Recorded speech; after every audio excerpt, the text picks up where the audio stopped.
Nós celebramos no próximo domingo, dia 14, o Dia das Mães. E eu, Felipe, ouvi a minha vida inteira que mãe não é aquela que põe no mundo, mas sim é que cria. A adoção é o meio eficaz para a construção de uma formação familiar. De acordo com o Sistema Nacional de Adoção e Acolhimento, havia em 2021 mais de 46 mil pretendentes cadastrados, famílias cadastradas, e quase 4 mil crianças e adolescentes aptas para adoção.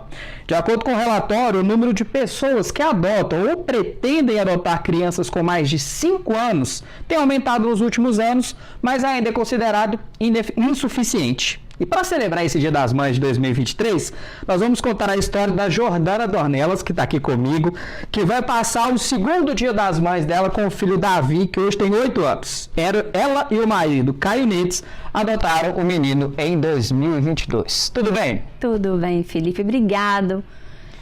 Acho que estar aqui é uma missão, sem dúvidas. Sim. Quando você me mandou o convite, eu nem pensei em dizer não, porque... desde a nossa jornada de encontro ao Davi, a gente sempre entendeu a nossa missão, né? Então, assim, estar aqui, poder falar sobre a nossa história é uma satisfação enorme. E o que levou vocês dois a adotarem uma criança? Primeiro, a resposta é simples: ser papai e ser mamãe, né? Queríamos ser pais. E a adoção é uma via de parentalidade, né? A adoção é uma via de você se tornar pai, de você se tornar mãe. E o mais interessante é que não é só a gente.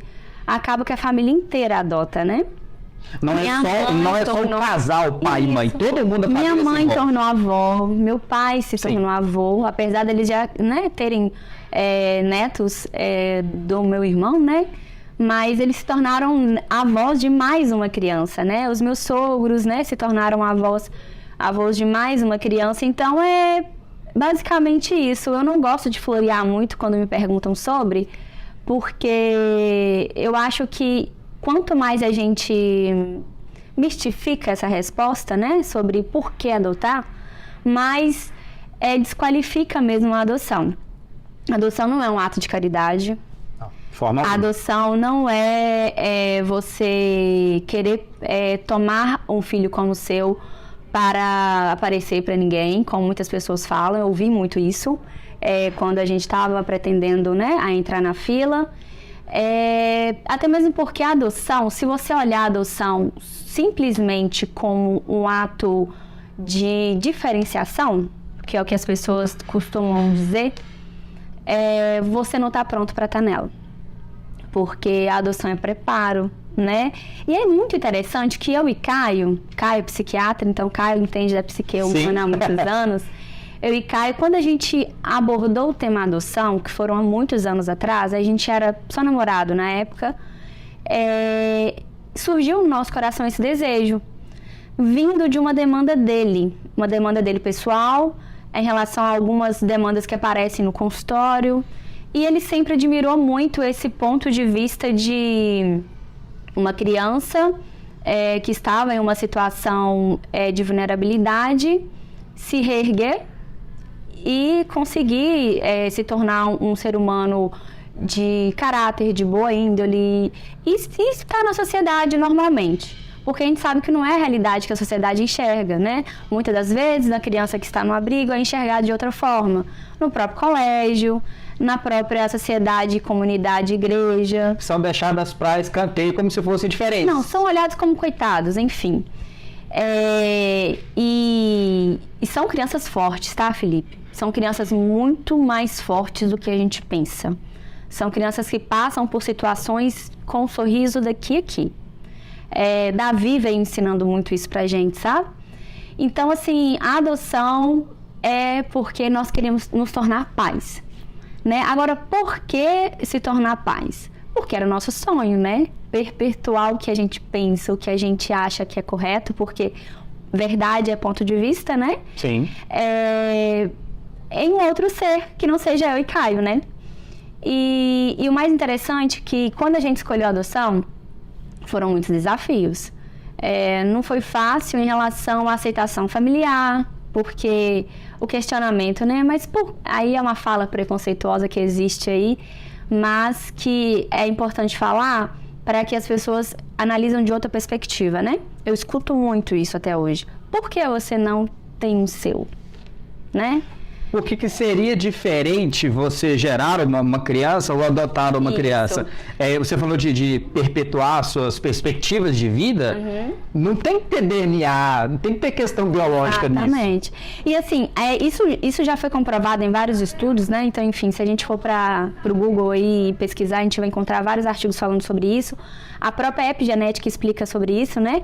A análise onde você vê que o DNA começa a ter características semelhantes depois de uma certa convivência. Mas o que eu tô falando aqui não é nem isso. Eu falo que, assim, as pessoas costumam olhar para a situação mesmo, né, da família por adoção, com olhar mesmo de, como que eu falo? Eu não digo preconceito, porque às vezes é falta de conhecimento. Sim, sim. Eu sou uma pessoa que eu sempre tento enxergar o lado bom de todo mundo. Isso é o que me faz bem, é o que me deixa confortável. Então, assim, quando eu recebo uma fala, igual eu te disse, né, a respeito de por que vocês não têm uns seus? Aí eu já levo para o lado e falo, mas peraí, mais um? Porque o Davi já é meu. Aí a pessoa tem seu nome, ele tem o nome. A pessoa meio que fica sem graça e tal. Mas você percebe que são falas de preconceitos velados mesmo, né?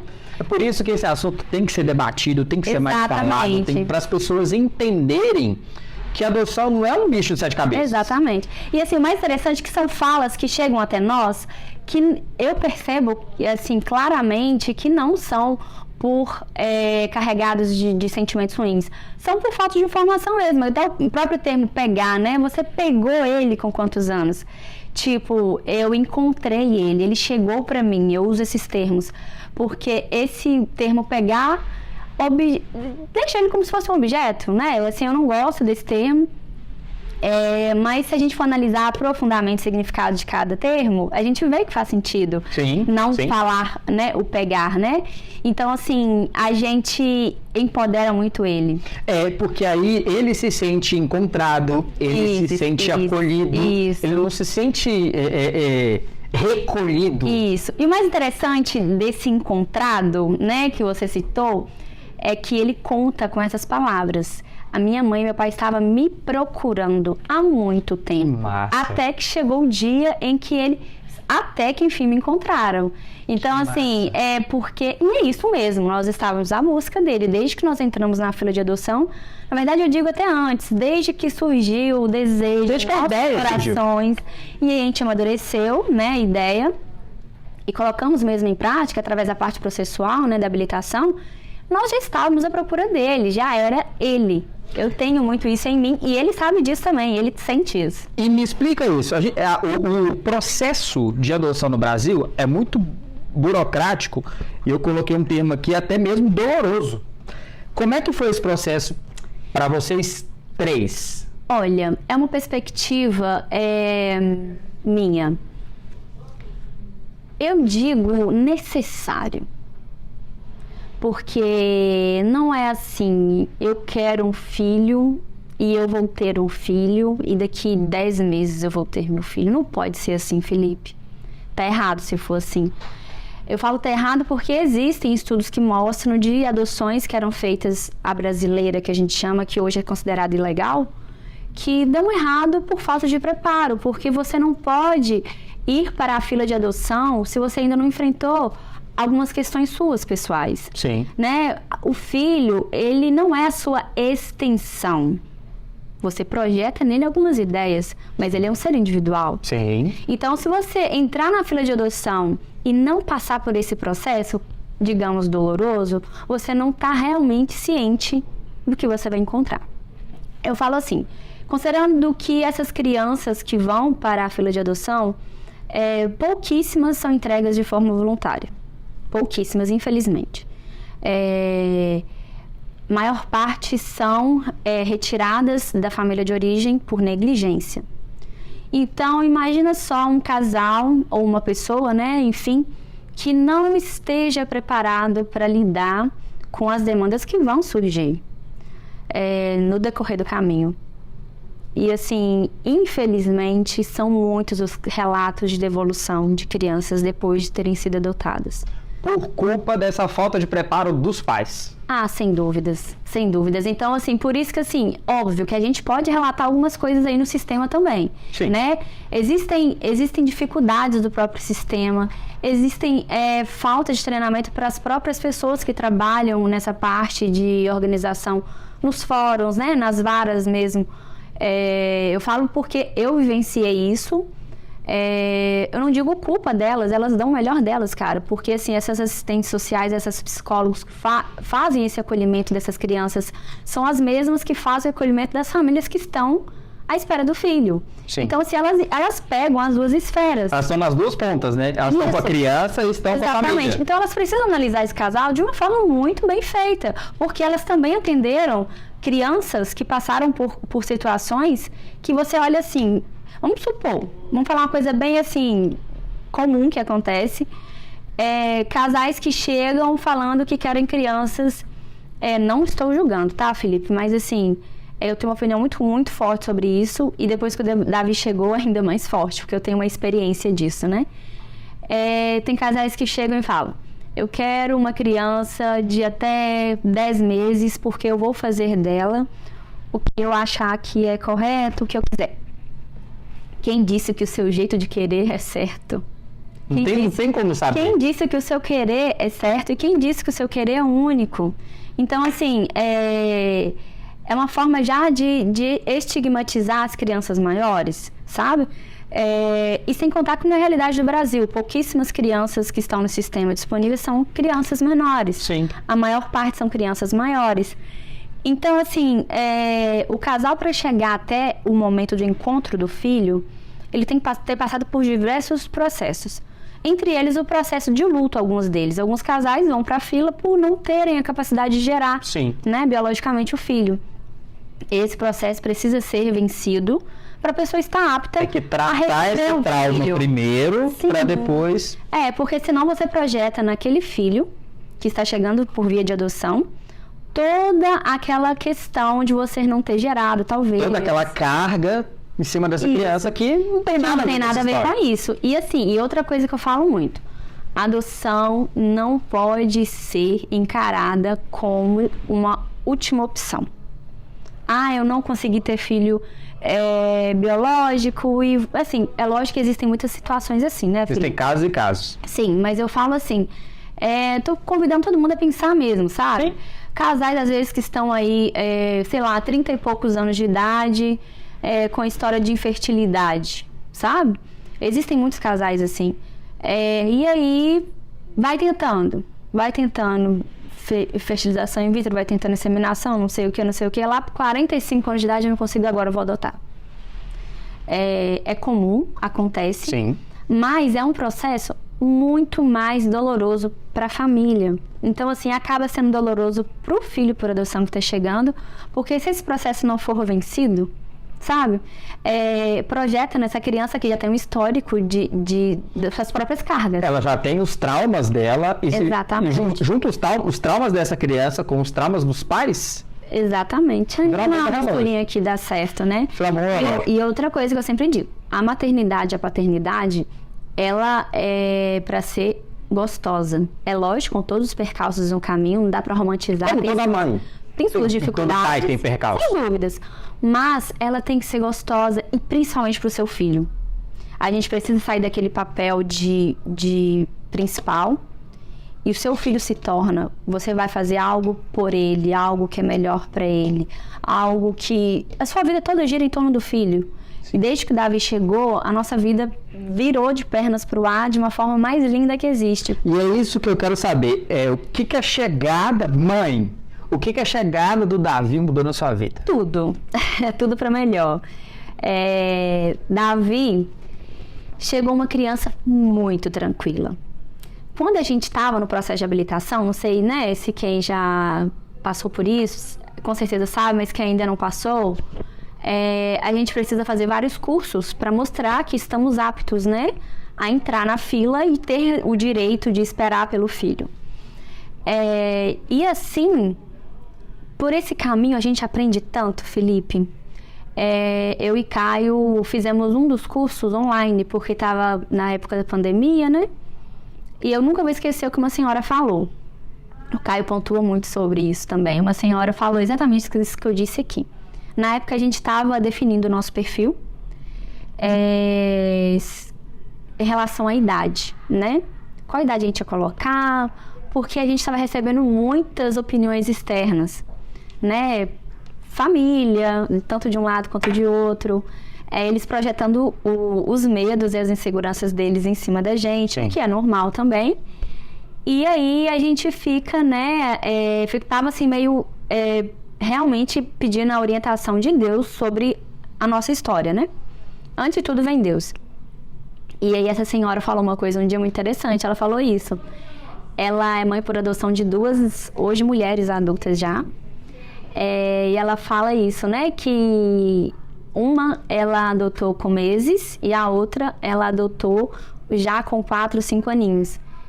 E ela fala isso, que quem garante que o seu jeito de pensar, que o seu jeito de ensinar a criança a andar, que o seu jeito de ensinar a criança a pegar no lápis é o jeito correto e é o único que existe, né? Então, assim, existem diversas primeiras vezes a serem feitas com seu filho se ele chegar com 10 anos de idade. Davi, por exemplo, o primeiro voo, ele chegou pra gente com quase 7, né? Bem na semana de fazer 7. O primeiro voo dele de avião foi com a gente e foi a coisa mais gostosa da vida. A primeira vez que ele pisou no mar e ele vendo aquele tanto de água e achando tudo surreal.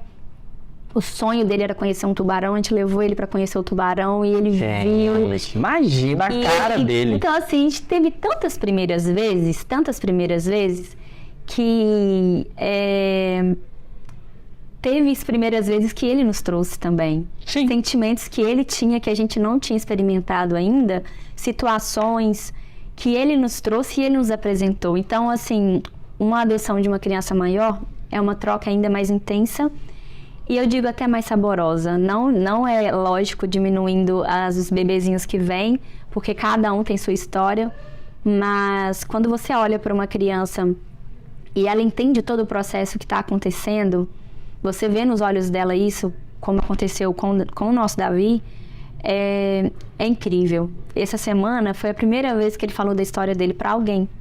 A gente estava aleatoriamente dentro do carro, conversando, tinha uma priminha com ele e ele pegou e falou, você conhece a minha história?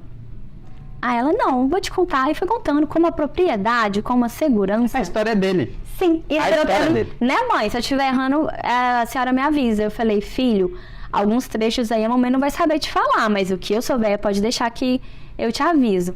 E aquela naturalidade, aquela conversa, um preparo que eu olho e falo assim, gente, quem fala que tem 8 anos? Até injusto às vezes, porque às vezes eu penso assim, ele poderia às vezes sair desse lugarzinho e ser um pouquinho mais criança, né? Mas a vidinha fez ele se tornar mais maduro. A gente conversando aqui em off, o termo que eles usam pro caso de vocês é adoção tardia. Sim. Porque o Davi chegou para vocês com quase 7 anos de idade. Por que você não gosta desse termo? Porque eu acho que nada é tarde. Tudo tem seu tempo, né? E esse termo, adoção tardia, estigmatiza mesmo essa questão da adoção da criança maior.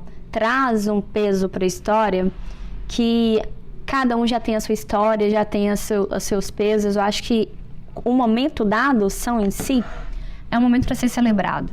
Então, eu não gosto de nenhum termo que estigmatiza mesmo a nossa história. Então, na nossa história eu não uso adoção tardia, mas cada um tem seu querer, né? Claro. Mas eu prefiro não usar. Eu falo que ele chegou com 7 anos, falo que, né, adotei uma criança maior, né? Inclusive, teve um dia que eu encontrei com uma senhora na fila do banco e essa senhora me conhece há muito tempo. E aí essa senhora chegou pra mim na sua simplicidade, né, na falta de conhecimento mesmo, e falou, né, esse é o menino que você pegou? Aí eu falei assim, como assim? Aí ela falou assim, não, porque eu fiquei sabendo que você pegou um menino. Eu falei, não, eu não peguei ele, eu adotei ele. E ele do meu ladinho. E ele é muito esperto, olhinho aberto assim, ouvidinho atento. E aí, eu falei, não, eu adotei ele. Ela, não, minha filha, eu quis dizer foi isso mesmo. Eu falei, sim, esse é o meu filho. Aí eu falei com ele, né, que o nome dela, aí eles conversaram, ele é muito simpático, muito conversado. E aí ela virou, na sua ignorância, na sua falta de conhecimento, ou na sua falta de noção, eu não sei, e falou assim, mas por que você não quis pegar um bebê na frente do Davi? Nossa. E aí, só que eu e Caio, a gente conversa muito com o Davi, a gente preparou ele muito para isso. Então, assim, a gente tenta prever alguns acontecimentos, porque a gente conhece um pouco de ser humano, né? Sim. Então, assim, quando ele chegou, quando nós encontramos ele, nós contamos a nossa história para ele e a gente falou da parte, né, que eu chegava realmente no abrigo para conhecê-lo, eu e Caio, e a cuidadora veio receber no portão com o bebê no colo. E eu fiquei muito angustiada, falando assim, gente, será que é aquele? Mas me falaram que ele é maior. E eu sempre tive dentro de mim a questão do meu filho chegar maior mesmo. Eu não sei te responder de onde saiu esse sentimento. Todo mundo sempre me falou que por quê, mas eu não sei responder. É uma coisa divina mesmo. Acho que Deus sempre me mostrou que seria o Davi. E aí ela chegou com esse bebê pequenininho. Aí eu falei assim, aí eu fiquei preocupada, eu fiquei angustiada com aquilo. Eu falei, mas não é ele. Eu senti isso, sabe? Aí, com pouco, aparece o Davi. Eu falei, é ele. Aí, eu contei essa história pra ele. E ele conhece esse bebê, porque eu morava na casa com ele. E ele ama contar essa história. Se ele tivesse aqui, ele estaria contando. Aí, chegou a tia fulana, com o fulano de tal. Aí, minha mãe ficou nervosa. Aí, quando apareceu, minha mãe sorriu. Ele ama falar isso. Então, o dia que essa senhora falou isso, ele falou isso pra senhora. Ele virou... Eu fiquei assim, vou responder. Ela me estava procurando palavras, porque ao mesmo tempo era uma senhora, tipo, 80 anos de idade, eu não poderia ser grosseira. E ele virou e falou, é porque minha mãe sempre quis eu. E eu já tinha 7 anos. Eu falei, pronto. Ele entendeu tudo. Sim. Então, assim, empoderar, encorajar, explicar para ele a importância da nossa história e a importância do ser ele, entendeu? A gente sempre falou isso muito pra ele. Então, assim, quando ele escuta algumas coisinhas ou outras, ele já tá bem prontinho. E você falou sobre preparar o Davi para algumas coisas que vocês poderiam enfrentar. Uma dessas questões vocês dois são um casal branco, você e o Caio, e o Davi é um garoto de pele negra. Sim. E a gente vive, infelizmente, num país racista. Num país que olha as pessoas de pele negra com um olhar diferente, assim como olham um garoto adotado com um olhar diferente. Como é que vocês lidam com esse assunto com o Davi? Bom, a nossa história com o Davi, a gente passa por várias situações delicadas, vamos dizer assim. Eu não falo difíceis, Felipe, porque pra mim a maior dificuldade era encontrá-lo. Agora que eu encontrei, eu tô pronta pra enfrentar tudo com ele e com meu esposo do meu lado, né? Boa, mãe. Então, assim, as situações mais delicadas que a gente passa, primeiro a questão dele ter sido adotado um dia, é fortalecê-lo mesmo para isso. E como eu te disse, a adoção de crianças maiores traz isso nelas. Ele tem muita consciência do que aconteceu com ele. Ele sabe o que ele passou. Ele sabe como a vida dele era antes de março de 2022 e como passou a ser depois de abril de 2022, entende? Então, assim, quando alguém fala sobre adoção com ele vibra, ele torce de felicidade, ele ama falar, né? Que ele foi adotado, que ele encontrou os pais dele de verdade, ele fala esse termo. Aí até que enfim eu encontrei os meus pais de verdade, então ele tá muito fortalecido quanto a isso. Com certeza virão outras fases, né? Na medida que ele for crescendo, mas enfim, hoje o que a gente enfrenta em relação a isso, ele tá lidando de forma bem assim, madura até para a idade dele, sabe? A gente conversa muito, a gente fortalece ele muito também. E aí a questão da pele, né? Essa adoção interracial que a gente fala. Quando a gente entrou na fila de adoção, como eu te disse, sobre a construção do perfil, a gente tinha dúvidas sobre a idade. A gente não sabia a janela de tempo que a gente colocava. Justamente por isso, por interferências externas, né? Porque eu venho de um lar onde eu sempre fui muito obediente aos meus pais, né? Sempre fui criada para obedecer, para fazer a vontade deles.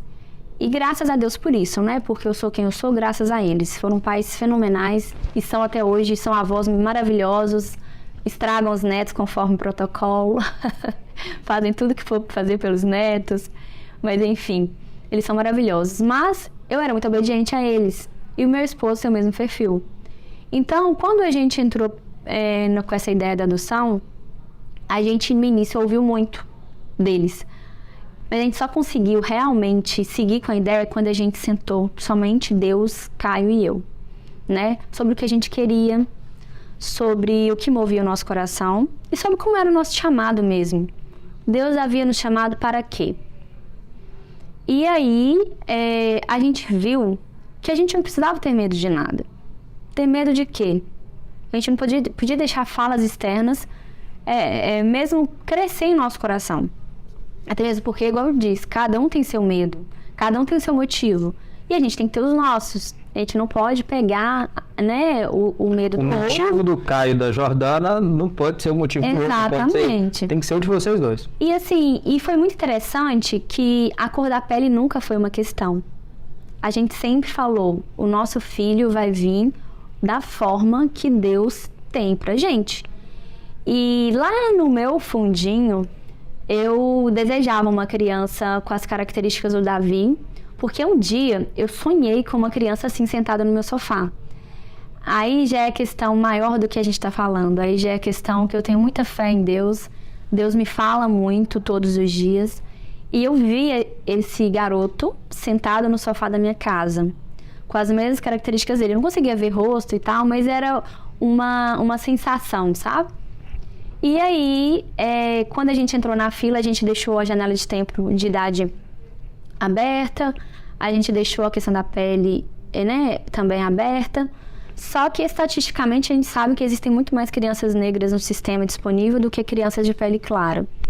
Então, com certeza, assim, vamos dizer assim, 90% de chance de vir uma criança negra. Da gente encontrar o nosso filho e ele ser negro, né?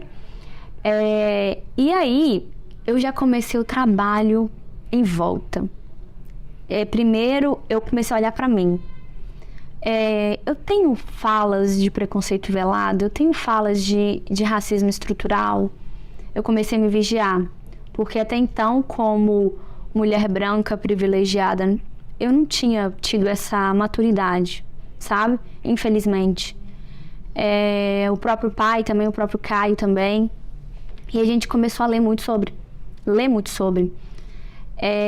Porque o que a gente aprende na escola, que negros são descendentes de escravos. Ponto. E era o que eu achava até eu começar o preparo para receber o nosso filho.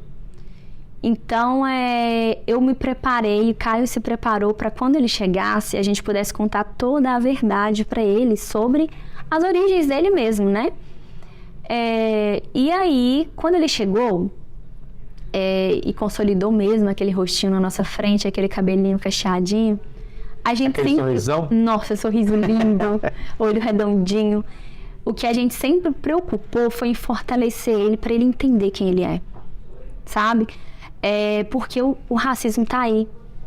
Ora escancarado, ora entre linhas. E vem de lados que às vezes a gente não tem como nem preparar. Não, eu posso te falar, até hoje a gente não sofreu racismo carregado de maldade. Tiveram fatos que aconteceram, mas eu não consigo enxergar maldade. Teve um episódio que ele faz aula de equitação, né? A gente tem terra, né? Então, assim, eu queria deixar ele pronto pra quando a gente fosse pra lá eu ficar tranquila, que ele tava em segurança, que ele tava dominando o cavalo e tal. E aí a gente começou a pagar umas aulas de equitação pra ele. E aí a nossa rotina era 8 horas da manhã, então a gente saía por volta de meio-dia do clube, do cavalo, voltávamos e a gente parava num local pra gente almoçar. Só que quando a gente sai do clube, a gente não sai limpo, né? A gente sai de lá todo sujo, ainda mais ele que monta o cavalo desce, ele deu banho no cavalo no dia. Nossa. Então, assim, ele saiu com a roupinha bem suja. Eu também tava suja, o pai tava sujo. E aí, ele falou, mãe, eu tô com muita fome. Eu falei, filho, então pode ir na frente, vai até o banheiro, lava suas mãozinhas que eu vou colocar sua comida. E aí, nós ficamos mais ou menos, assim, uma distância de uns 4 metros dele. E ele andando na nossa frente pra ele ir até o banheiro. E aí ele foi parado. Perguntaram ele o que ele estava fazendo ali e pediram ele para sair do restaurante. Nossa. Aí, Felipe, quando aconteceu isso, eu fui em outro mundo e voltei. Imagina. Porque até então eu não tinha visto o racismo acontecer com ele. E isso me doeu muito. Você falou sobre primeiras vezes, né? Infelizmente Sim. elas são positivas, mas podem ser negativas também. Sim. E aí ele virou e falou assim, não, mas eu vim aqui almoçar. Aí ela tá assim, ela falou algo mais ou menos assim, não, mas você não pode ficar aqui dentro. Vai lá pra fora, você quer comida? Aí ele falou, eu quero, eu vou lavar minha mão pra almoçar. Ele não pegou, ele não entendeu o que aconteceu. Uhum. Graças a Deus por isso, por enquanto. Vai chegar um tempo que ele vai entender. E até lá a gente tem que continuar nosso trabalho de fortalecer ele, de deixar ele ciente que existem coisas boas e ruins no mundo. E aí, ele apontou o dedo pra mim. Ele apontou o dedo pra mim. Foi tudo muito rápido, sabe? Eu já tava andando mais rápido pra chegar perto da pessoa. E ele apontou o dedo pra mim, ele pegou e enfiou embaixo da minha perna assim. Eu falei, tá acontecendo alguma coisa? Ativou o modo mãe leoa? Sim. Tá acontecendo alguma coisa? E nisso meu esposo ficou do lado, assim, ele também ficou muito chateado. Só, Felipe, quando eu fui olhar, porque assim, no primeiro momento, a minha vontade era realmente sair do meu estado de equilíbrio, sabe? Só que eu pondero muitas coisas que eu faço. Eu não costumo me arrepender das coisas que eu faço. Então, assim, eu preciso elaborar antes de fazer. E eu tentei elaborar por alguns segundos. Só que eu percebi que agora que eu sou mãe, a minha elaboração demorou muito menos, né? E aí, eu fui olhar pra mulher. Era uma mulher. Ela era negra também. Quando eu olhei pra ela, eu comecei a olhar de outra forma. Falei, provavelmente essa mulher sofreu pra caramba. Eu não sei que orientação que ela recebeu nesse local. Eu vou chamar ela pra conversar. Aí, eu sabia que ela era novata no cargo, porque a gente frequenta muito esse lugar e eu nunca tinha visto ela lá. Eu levei ela no canto, e aí conversei com ela e ela chorou. Nossa. Aí ela falou, desculpa, eu nunca ia imaginar que você era a mãe dele, eu nunca ia imaginar que você estava com ele. Eu falei, sim, eu sou a mãe dele. Eu falei assim com ela, olha, você tem filhos? Ela, tem 3. Eu falei, pois é, não deixe que as suas dores passem pro seu filho, igual você fez com o meu filho. Então, assim, é direito dele estar aqui dentro. Mesmo que ele seja com a roupinha suja, eu também tô. Minha roupa tá suja. Então, assim, a gente sabe o que aconteceu. Eu falei com ela. Aí ela falou assim, eu sei. Aí foi aí que ela chorou. Ela chorou. Porque aí ela entendeu, ativou o gatilho que ela fez, o que ela pode ter sofrido. Com certeza. Ela cometeu. Olha, com certeza. Doideira. E que provavelmente os filhos dela sofrem, né? Sim. Foi o que eu falei com ela, como mãe, né? Convidei ela a pensar como mãe também, só que ela tem um lugar ainda mais do que o meu, porque ela também é negra, né? Então, nessa hora ela chorou, ela pediu desculpa, ela pediu pra mim não reportar a gerência. Eu falei com ela que não ia fazer isso. E falei pra ela se acalmar, ficar bem no banheiro, lavar o rosto. E falei com ela assim que era só pra... Eu tava só convidando ela a olhar o mundo com outros olhos, né? E eu sabia que nela existia muita dor. Eu nunca vou saber, eu falei com ela isso, eu nunca vou saber o que você enfrentou. Nem se eu tentar entender. Mas você é mãe. Então, assim, luta pelos direitos do seu filho, ensina eles a isso. E aí depois ela foi até a mesa e pediu desculpa a ele. E ele entendeu o que aconteceu. Até que eu falei com ela que era pra cessar, que não precisava dar seguimento. E passou. Mas essa foi a primeira situação que a gente enfrentou, que foi bem assustadora, porque nunca aconteceu comigo de eu estar suja e não poder entrar no lugar. E isso me deixa triste, porque de lá pra cá, eu percebo que eu preciso carregar roupinhas pro Davi. Se ele estiver sujo, ele não tem direito de ficar sujo. Ele não tem direito de ficar com o cabelinho bagunçado, sabe? As pessoas olham pra ele de outra forma. Não tem lógica um negócio desse. É muito difícil, Felipe. Porque ao mesmo tempo que eu quero pegar ele e falar, ei, você vai ficar assim. Sim. O que importa é o que é seu direito. O que importa é o que você é realmente. E não importa o que as pessoas pensam. Mas ao mesmo tempo, eu fico tentando o tempo todo proteger. Sim, mãe. Você entende? Tipo, por exemplo, Depois disso, quando a gente foi para as aulas de equitação, eu sempre me atentava em trocar a roupinha dele. Quando eu parar em outros lugares. Nesse lugar a gente nunca teve nenhuma questão mais. Mas quando parar em outros lugares. Então, assim... Prestar atenção em detalhes que você nunca se atentou. Nunca precisei olhar para isso. E eu sou grata a Deus por estar vivendo isso de transformação pessoal também. Porque eu era muito menor antes da Davi chegar. Muito menor. Eu achava que eu era muito legal e hoje eu vejo que eu não era tão legal assim. E que eu tenho me tornado cada vez mais maior mesmo para o mundo, entende? Eu não falo nem de grandeza, de realeza, não falo disso, eu falo como ser humano. Falo espiritualmente, falando mesmo como ser humano, sabe? De modo geral. Cara, domingo, dia 14 é dia das mães. Sim. E dia 25 é o dia nacional da adoção. O que você diria para quem quer adotar uma criança? Com todo esse exemplo que você tem hoje, nesse segundo dia das mães. Sim, um presente do Papai do Céu. Eu falo sobre o preparo. Desde o momento que a gente decide adotar mesmo, quando surge aquela faísca no nosso coração, que eu falo que vem por meio do fogo mesmo, do fogo de Deus. Ele coloca em nosso coração o desejo e a gente vai consumando na medida que a vida acontece, né? Desde esse momento, prepara. Prepara para você estar pronto para receber o filho que Deus tem para você. Você vai ter alguns sinais. Para quem não acredita em Deus, você vai ter algum sinal de algo no mundo, no universo. O universo vai te dar um sinal. Exatamente. E você vai saber o caminho que você tem que trilhar. Agora, achar que vai ser um caminho fácil seria errado, porque, como que eu digo, não é que é burocrático, como você disse aí, né? Realmente, várias pessoas reclamam disso, mas como eu disse, é necessário. Mas a gente também tem que se atentar aos recursos que a gente tem, sabe, Felipe? Eu errei muito no início em relação à nossa habilitação. Sabe-se que o processo de habilitação é um processo gratuito.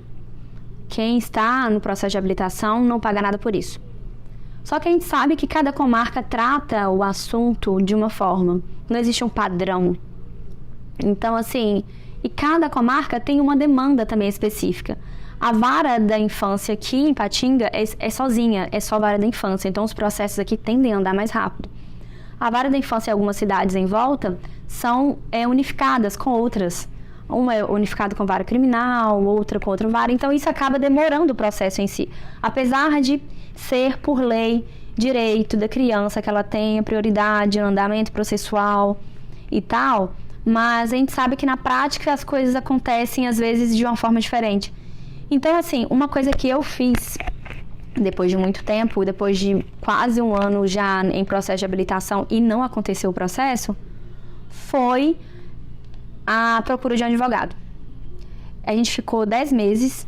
Essa dica é boa. Em processo de habilitação mesmo e não saía. O papel não andava de um lugar para o outro.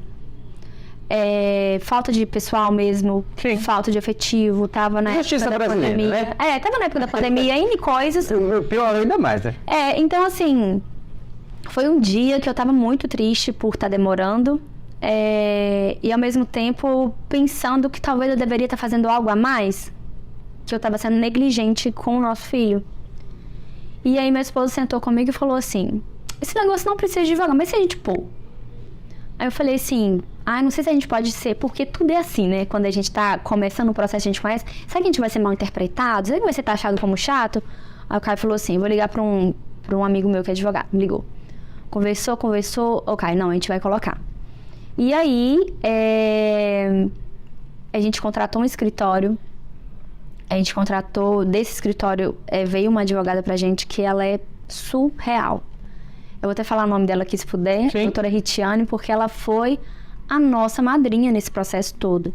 Ela me acolheu desde o início do processo, brigou por nós literalmente no fórum. A gente foi habilitada com 30 dias depois que ela entrou no processo. Então, assim, eram questões mesmo que não estavam acontecendo de acordo com o que tinha acontecido lá dentro. E assim, durante o processo também de espera, ela abraçou a gente de uma tal maneira. É uma advogada nova.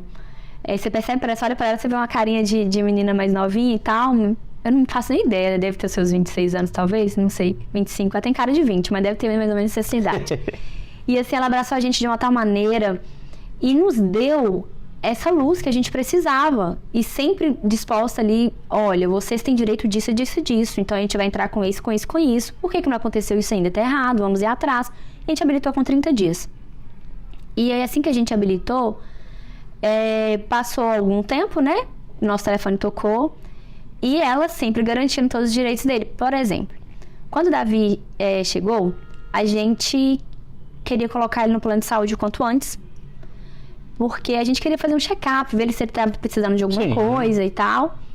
E aí, o plano de saúde não estava querendo aceitar ele sem carência. E aí, eu sabia, né? Porque eu faço parte de vários grupos há muito tempo de adoção no Brasil inteiro. Alguns debates sobre, eu sabia que era nosso direito. Sim. E aí, na hora que eu só mandei o retorno do e-mail do plano para a doutora, ela falou, dá um tempo. Aí quando foi no outro dia, o plano ligou pedindo 1000 perdões, pelo amor de Deus, e incluiu ele, falou que nos próximos 12 horas já estava disponível, a gente já podia consultar ele até na urgência, emergência e tal. Então, assim, cara, é muito importante a gente que está passando pelo processo de adoção saber os nossos direitos. Por quê? Porque se trata do seu filho. Sim. E assim, teve um dia que estava tendo uma discussão no fórum de adoção, até que eu mencionei sobre isso, e uma mãe lá, acho que me interpretou mal, enfim, ela quis dizer, né, que nem todo mundo tem recurso financeiro para pagar advogado. Mas é uma coisa que eu falo. Quando a gente tem uma gestação biológica, aparece presente de avô, aparece presente de avó. Sim. A gente começa a comprar uma roupinha no mês, compra um carrinho, compra um berço, compra isso, compra aquilo, monta um quarto. Faz exames. Exatamente. Faz exames. A mãe começa a acompanhar a saúde dela, né? Com o bebê dentro da barriga. Então, assim, por que você não vai dispor um dinheiro com um advogado para você garantir os direitos do seu filho mesmo antes dele chegar? Né? Então, assim, foi isso que eu respondi no fórum no dia. Porque eu vejo muitas angústias de muitos pais que estão tentando habilitar passarem por medos, Felipe, que não são necessários. Por exemplo, será que a assistente social vai com a minha cara?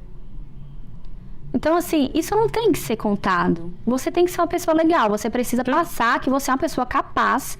Você, até mesmo porque, né, não sei quem não conhece o processo, você precisa primeiro passar por um psiquiatra, né? Você precisa de um laudo falando que você está apto, né? Sua saúde mental tá ok para você entrar na fila. Você precisa passar por um clínico para ele falar que você tá ok também quanto à sua saúde física. Né? Então, assim, você não tem que ter medo de assistente social. Ela tá ali para te acolher, ela tá ali para conhecer você. Então, assim, eu vejo muitos pais chegando lá com medo, né, no fórum, discussão, do que eles estão pensando deles. Porque eles estão indo muito no fórum para saber como que tá o andamento processual. E, assim, isso não deveria ser assim. Aí que eu falo a questão do... Eu falo porque eu passei por isso também, eu passei por medos assim também. Tanto é que antes de eu entrar com o advogado, eu tava com medo de ser mal interpretada. E não é assim. Eu estou lá lutando por um direito do meu filho. Não é nem meu. É o meu filho, entendeu? Então, assim, eu estou à busca dele. Então, é o direito dele. Não é pra mim ter razão, não é pra que eu tenha paz apenas, né? Em relação ao que eu falei, né? Porque eu queria fazer algo que estava realmente no meu máximo pelo meu filho, sabe? Então, assim, tava faltando alguma coisa e o que tava faltando era colocar a advogada no processo para garantir os direitos do meu filho, né? Ô, Jordana, pra gente encerrar, não tem como não deixar de fazer essa pergunta. O que é ser mãe para você? Bom, ser mãe para mim vem antes do cuidar do filho fisicamente. Eu costumo dizer que ser mãe, eu me considero mãe do Davi, mesmo antes de eu ver o rostinho dele, né? Desde o momento em que eu comecei a me preparar, a me capacitar para me tornar mãe. Então, eu sou mãe dele desde então. Eu sou mãe dele desde o momento que eu decidi encontrá-lo, né? E trazendo para o hoje, né? Ser mãe é proteger, é virar leoa. Eu tenho uma leoa que eu não sabia que eu tinha. É muito interessante isso, porque as pessoas costumavam falar que eu era mais tranquila e tal. Mas quando se trata do Davi, eu realmente eu fico mais leoa mesmo, mas é buscando equilíbrio, sabe? Buscando equilíbrio porque o Davi é uma criança muito sensata, ele é muito tranquilo. Ele não gosta de escândalo, ele não gosta de gritos. Ele gosta de brincar, gritando e tal, mas quando se trata... Um ambiente. Ele gosta de paz, ele gosta de tranquilidade. Quando se trata situações problemáticas, vamos dizer assim. Então, assim, eu busco sempre me preparar para o que o meu filho precisa. Então, antes da chegada do Davi, eu li sobre personalidades, eu li sobre temperamentos. Influenciada, óbvio, pelo Caio, né? Mas, assim...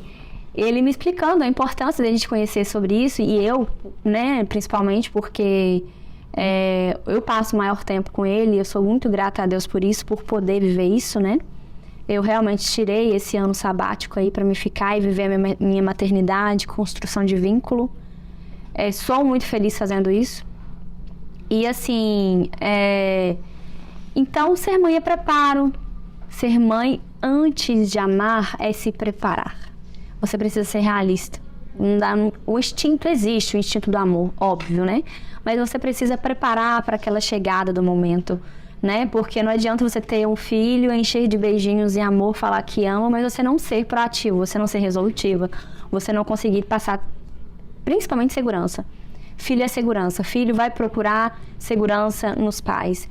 Eu tava vendo um post esses dias sobre o filho chorar perto da mãe. Não tem aquele ditado?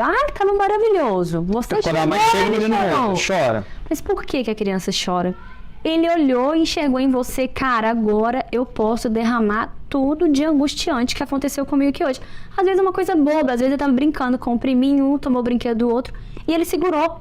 Ele segurou porque ele estava na frente das pessoas ali e não quis se abrir, não sentiu segurança, mas quando a mãe chega, ele pega e desaba a chorar. A mãe é o porto seguro. Exatamente. Então, essa é a palavra. Ser mãe é porto seguro. É você ser o porto seguro que sabe que você vai acolher, você precisa acolher, você tem que acolher. Acolher é uma das maiores dádivas de ser mãe. Você acolher, você olhar para o seu filho e ver que ele enxerga em você essa segurança, esse acolhimento. Mas também eu estou aprendendo que é deixar partir às vezes. Que essa parte também é difícil, muito difícil. Apesar do Davi ter só 8 aninhos, ser pequenininho, mas a chegada dele construiu laços muito intensos entre nós. E às vezes deixar ele na casa da vovó pra mim é difícil, deixar ele na casa... Sério? Sério, é surreal. Minha mãe fala, Jordana, tá bom, tá tudo certo, Davi tá bem. E eu fico ali pensando, será que ele tá precisando de alguma coisa? A gente conversa muito, eu e Davi. Então, às vezes, eu penso que ele pode estar guardando alguma coisa e ele quer conversar comigo. Então, assim, eu tô aprendendo que o meu porto seguro, eu preciso também, às vezes, deixar meu barquinho velejar e tá pronta para quando ele voltar, eu vou abraçar ele de novo, né? Então, é isso. Cara, que prazer conversar com você. Eu agradeço. Eu queria te agradecer demais por você ter topado esse bate-papo, essa entrevista, esse esclarecimento aí para todo mundo. Queria falar aqui que eu queria que a Jordana tivesse aqui, porque eu também sou um adotado, então se eu estou aqui hoje, se eu sou o cara que eu sou hoje, é porque alguém um dia me acolheu. Tem 2 mulheres essenciais na minha vida, Dona Maria Silveira e Dona Maria do Carmo, que me adotaram, que me acolheram nesse sentimento de mãe, né? Tomaram como filho e me defenderam, me ensinaram a tudo, me ensinaram tudo. Então eu queria te agradecer demais. Eu que agradeço por esse presente que é estar aqui e saber da sua história me deixa muito feliz também.